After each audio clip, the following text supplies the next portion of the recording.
Sometimes a single act of compassion can change the course of a life, as a pair of strangers in Detroit, Michigan found out on the freezing afternoon of January 18th, 1994.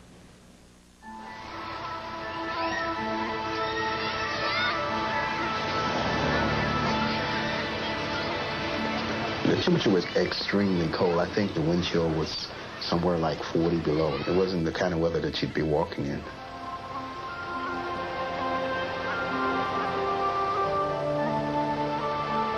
Sandra Harvey was on her way to pick up her 9-year-old son, Darren, and drive him the 3 miles home from school. I was at the supermarket, and I was late.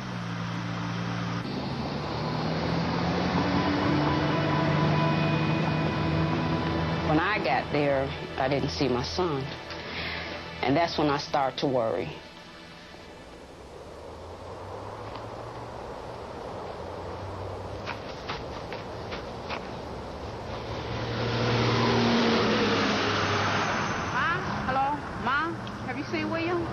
I couldn't see him nowhere, so I had called my grandmother, and I asked her, did he show up there, and she said no.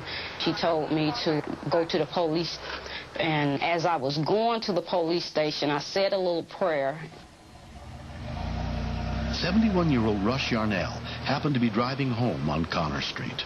I observed what I thought was a child in the snow, and it was just as if he was trying to draw attention.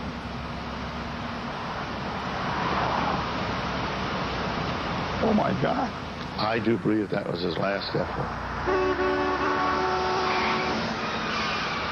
And I made an abrupt U-turn. Naturally, there was people there that weren't too happy with me, but let's say I hadn't stopped. I couldn't have lived myself if something happened to that child.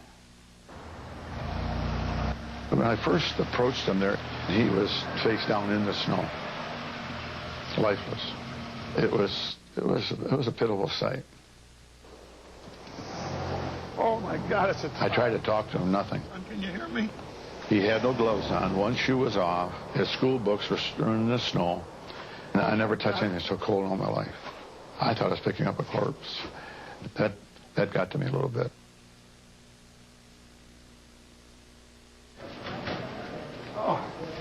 On duty at the 9th Precinct that afternoon was Detroit police officer Sylvester Mitchell.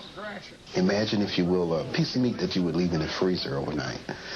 That's the way his fingers were. I mean, they were just totally frozen, purple to black in color. In fact, it was sort of an eerie feeling to actually hold his hand. That in itself sort of melted my heart. Minutes later, Sandra came into the same police station to report that her son was missing. William, what happened? Who are you, ma'am? When I came to the precinct and seen him up on the counter, and when me and him got eye-to-eye contact, then that's when I broke down in tears. The EM man was telling me that he was close to death. Oh, you're welcome. Of course, I hugged her and tried to convey to her that it was just a normal thing that a person should do. Yeah. It was quite an emotional scene. Is there anything I can do to help? Don't be afraid to yell. She couldn't seem to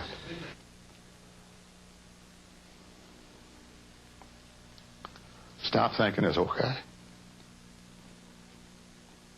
Okay, Mom, you can slide over here. When we actually got to St. John Hospital, they immediately started putting his feet and his hands in some lukewarm water, and his hands blew up like balloons, both of them. How you feeling? Plastic surgeon Joanne Levitan was brought in. Darren developed very large blistering on his hands. They required debridement, but it improved remarkably.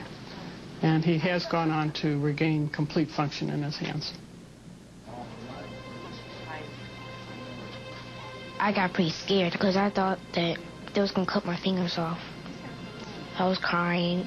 I didn't want to lose these fingers because when I grow up, I would like to be a basketball player because my mother said that I should be a basketball player because I look like one. Take it easy. How's he doing? He's doing pretty good. I will always appreciate Mr. Yarnell. You know, I have a special place in my heart for him. That's the only son I have, and I just thank God my son is alive. And I thank God Mr. Yarnell stopped and did pick him up. In the years since the incident, Rush and Darren have grown close. Had he not stopped, the little boy would have froze to death. The weather was bad. The neighborhood was unfamiliar to him, and he didn't have to stop, but he did.